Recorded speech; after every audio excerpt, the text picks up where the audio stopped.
Welcome to morning మన్నా. నేటి వాక్య దర్శనం కొరకు ప్రకటన గ్రంథం 4వ అధ్యాయం 10-11 వచనాలు. ఆ 24 పెద్దలు సింహాసనమందు ఆసీనుడై ఉన్నవాన్ని ఎదుట సాగిలపడి యుగయుగములు జీవించుచున్నవానికి నమస్కారం చేయొచ్చు.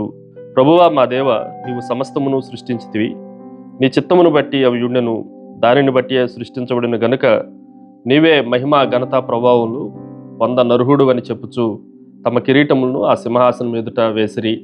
చాలా పెద్ద వాక్యం ఈ ఉదయకాల సమయంలో. అందులో నుండి 4 ప్రాముఖ్యమైన సత్యాలు మన దైనందిక జీవితానికి పరలోకంలో మనం ప్రవేశించిన తర్వాత దేవుని ఎదుట మనం ఉండవలసిన తీరుని జ్ఞాపకం చేసుకుంటూ 4 విషయాలు, సత్యాలు ఈ ఉదయకాల సమయంలో మనం గ్రహించాలి. Number 1, it is a recognition, గుర్తించుట, గుర్తింపు. ఈ మాటను మనం జాగ్రత్తగా ఆలోచన చేస్తే మధ్యలో నుండి నేను చదువుతున్నా. నీవే మహిమ ఘనత ప్రభావములు పొంద నరుహుడు అని చెప్పుచు.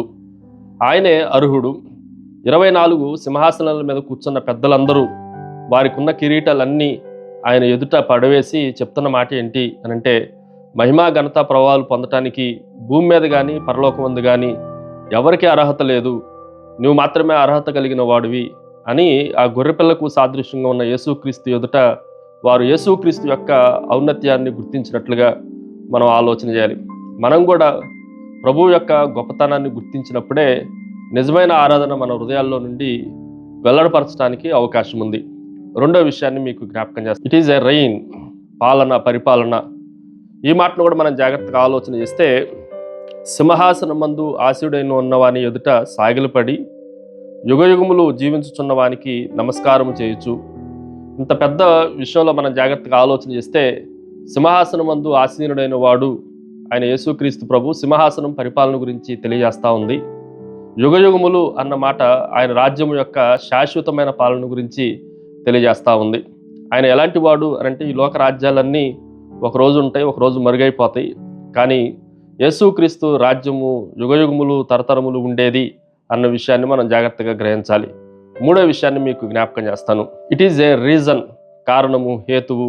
నీ చిత్తమును బట్టి అన్న మాట రాయబడతా ఉంది. ఇదంతా కలగటానికి, ఇదంతా జరగటానికి, మనమంతా సృష్టించబడటానికి, సమస్తము ఆయన కలగజేయటానికి కారణం ఏంటి అని అంటే, మన చిత్తం కాదు, మన ఇష్టం కాదు, కానీ ఆయన చిత్తమును బట్టి ఇవన్నీ కలుగుతూ వచ్చాయి అన్న విషయాన్ని మనం గ్రహించాలి.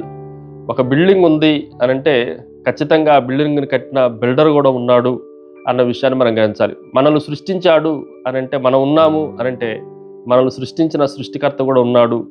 ఆయన చిత్తానుసారంగా సమస్తము జరుగుతున్నవి. అదే అసలు సిసల కారణము అన్న విషయాన్ని గ్రహించాలి. Finally it is a resource, మూలము. ప్రభువా నీవే సమస్తమును సృష్టించిన వాడివి అని రాయబడతా వచ్చింది. భూమి మీద ఉన్నవే కానీ పరలోకం ముందు ఉన్నవే కానీ సమస్తాన్ని సృష్టించడానికి మూలాధారము ప్రభువే అన్న సత్యాన్ని మనం ఈ ఉదయకాల సమయంలో గ్రహించాలి. ఆయన లేకుండా ఏదీ కలగలేదు, సమస్తము ఆయన మూలంగానే కలిగును.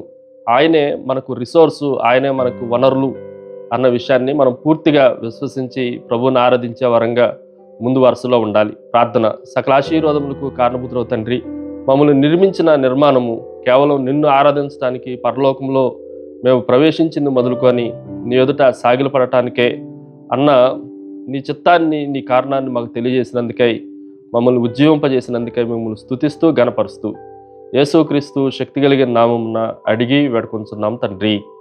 ఆమెన్. God bless you.